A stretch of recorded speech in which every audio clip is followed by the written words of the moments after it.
All right, Texas and Seattle. John Gray going for the Rangers. Robbie Ray is going to go for Seattle in this game here tonight. And I believe BaseWinner, you like this game. Seattle minus 130. If you like the Rangers, plus 121. Here we go. Another low total at only 7.5 here. Give me some thoughts, Mark.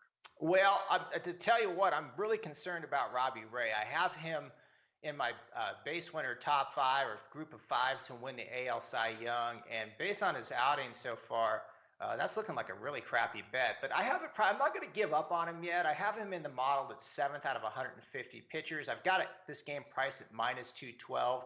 I haven't made any adjustments for Ray yet. And this is why I think that, this shortened spring training can affect the pitchers greater than a normal year. Last year, his first 2 starts, Robbie Ray, it was a 13 percentile and a 30 percentile. So I'm kind of giving him a break on that. His first time out against Minnesota, he was a 70 percentile pitcher. His last time out against the White Sox, he wasn't good at all. He was a 40 percentile pitcher, but he did have an inning there. It was the 4th inning, and he was pitching in a rainstorm. I think that really affected him. I think this is going to be a problem for Seattle. He's a $115 million contract, and what's concerning about Ray to me is that his velocity's ticked down about 3 points. But I'm going to attribute that to the shortened spring training. I'm going to give him another shot here. And that's basically why my pricing is different than the market. I understand the market's looking at Robbie Ray and saying, gosh, this guy's not the same guy as he was last year. But I'm going to give him another start, hold my rating in the model on him. The other thing about Gray is I'm not huge on him either. If you look at Stuff Plus, his Stuff Plus is 18 in the 18th percentile. I think we got an edge offensively. I like the Seattle offense better. I have them 7th out of 30 teams. I've got Texas 22nd out of 30 teams.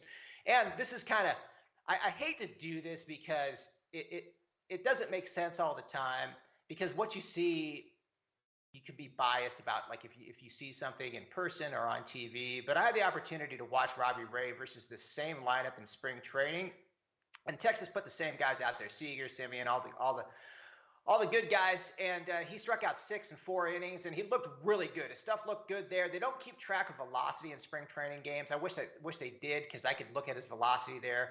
But I really like the way he looked versus Texas, so I'm going to hold on to this rating on Robbie Ray. I'm going to go ahead and play Seattle here minus. I guess it's minus 130 now. Mm-hmm. Jeff? Yeah, I've heard it all from Borchard. He says that Texas's lineup is not as good as Seattle's. I mean, come on, Mark. Give me a break. I mean, are you serious? Well, who do you think's other than Semien and? But as a whole, that's just not true. And their lineup overall is way better. Yeah, I would disagree with you on that based on my ratings. Yeah, I will say, though, he is right, and he has something working for him here. Look, Seattle is starting to hit the ball better, which is good. I think over the last 3 games, I think they're scoring 7 runs a game, doing a nice job. Look, I agree on Ray. I like him long term. I think, it's only a small sample size, smaller spring training, as Mark alluded to. For once, I actually lean Seattle. I'm not going to knock the lineup too much. Ultimately, Texas isn't a great baseball team, and as we know, their bullpen sucks. I mean, you have some opportunities. Ray should be able to bounce back here. I don't think Gray's terrible, and I don't think Mark does either. I think the game's priced correctly. I'd lean Seattle here. All right, Texas in Seattle tonight, and let's lock BaseWinner in. He's going with the Mariners at minus 130. You look at Robbie Ray, Cy Young guy, looks pretty valuable there. A lot of value there at only minus 130 with the M's. And Mark, we know that Texas has been struggling big time. Mark, real quick, I'll take Seager over anyone on Seattle. So that's the edge. Well, that's one guy, Seager and Semien, right? So top to bottom, I don't see it.